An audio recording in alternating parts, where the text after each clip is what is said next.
नमस्कार। मैं doctor Sukhmani Dhurve, BMS MD काय चिकित्सा।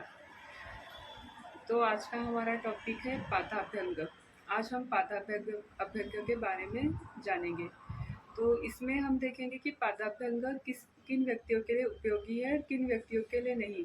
मतलब कौन से व्याधि में पादाभ्यंग देना चाहिए और कौन से व्याधि में नहीं देना चाहिए। तो पादाभ्यंग यानी क्या? तो पादाभ्यंग यानी कि पाद यानी कि पैर, अभ्यंग यानी कि मालिश, जिनमें पैरों की मालिश की जाती है उसे पादाभ्यंग कहते हैं।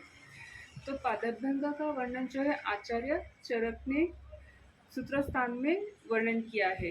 तो उन्होंने क्या कहा है पादाभ्यंग के बारे में, तो चलो हम वो देखते हैं।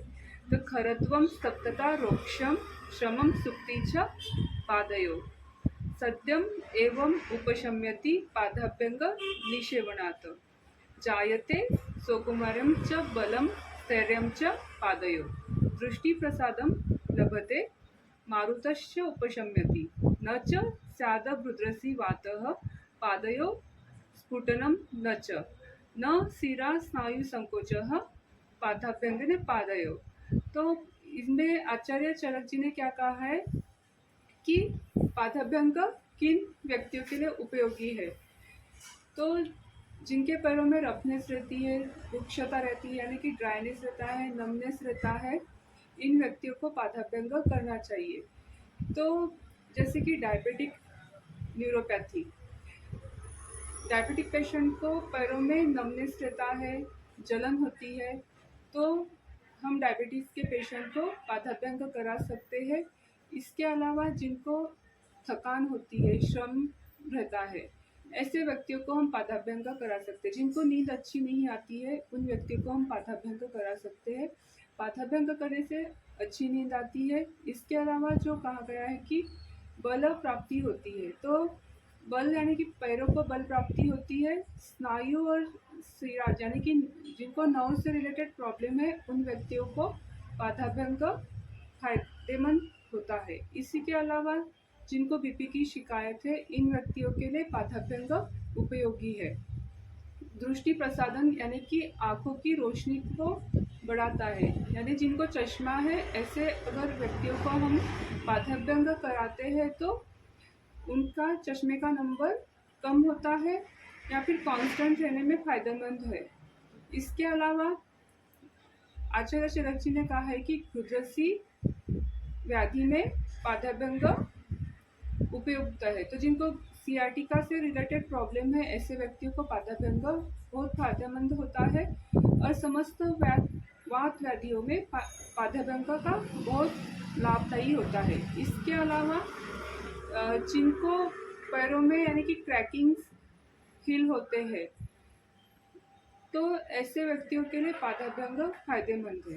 अब पादाभ्यंग किन व्यक्तियों में नहीं करना चाहिए, तो जिनको सर्दी खांसी होती है इन व्यक्तियों में पादाभ्यंग नहीं करना चाहिए। इसके अलावा जिनको बुखार होता है, ज्वर से रिलेटेड प्रॉब्लम अगर होती है तो इन व्यक्तियों को पादाभ्यंग नहीं कराना चाहिए।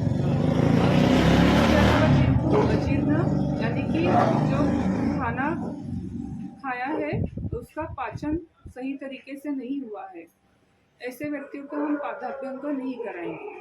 अब पादाभ्यंग करने का समय क्या है, तो पादाभ्यंग जो है ये रात के समय में करना है। सोने के पहले हम पादाभ्यंग करा सकते हैं। तो हम इसको प्रतिदिन हमारे दिनचर्या में उपयोग कर सकते हैं। इससे हमारी शरीर की थकान चले जाएंगी। अब पादाभ्यंग कैसे करना है, तो ये तो एक तो घी से करा सकते हैं या फिर तेल से करा सकते हैं। तो इसके लिए मेडिकेटेड घी भी यूज़ कर सकते हो, गैया का घी यूज़ कर सकते हो, तेल में तेल का प्रयोग करा सकते हैं या फिर जो मेडिकेटेड ऑयल होता है उसका हम प्रयोग करा सकते हैं। तो पादाभ्यंग के लिए क्या करना चाहिए, कैसे करना चाहिए, तो पादाभ्यंग जो है ये एक तो हम कांस्य की वाटी से करा सकते हैं या फिर जो आपके नज़दीकी पंचकर्म सेंटर पर जाकर आप पंचकर्म टेक्नीशियन से पादाभ्यंग करा सकते हो।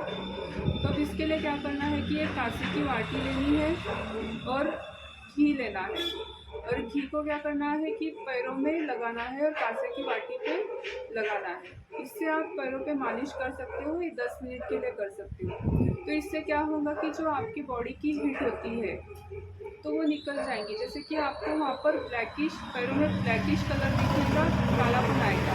तो ये जो होता है बॉडी का पित्त होता है, और ये पित्त है, ये बॉडी का पित्त निकल जाता है।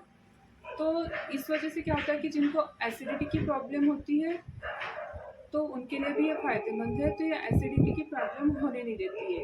तो ये समस्त जो मैंने अभी तक के फ़ायदे बताए, ये पादाभ्यंग के फ़ायदे हो गए हैं। आप आपके दैनंदिन जीवन में इसका प्रयोग कर सकते हो। तो ये मेरा आज का ब्लॉग कैसा लगा है, ये मुझे कमेंट में ज़रूर बताएं, और प्लीज़ इसे लाइक और शेयर ज़रूर करें।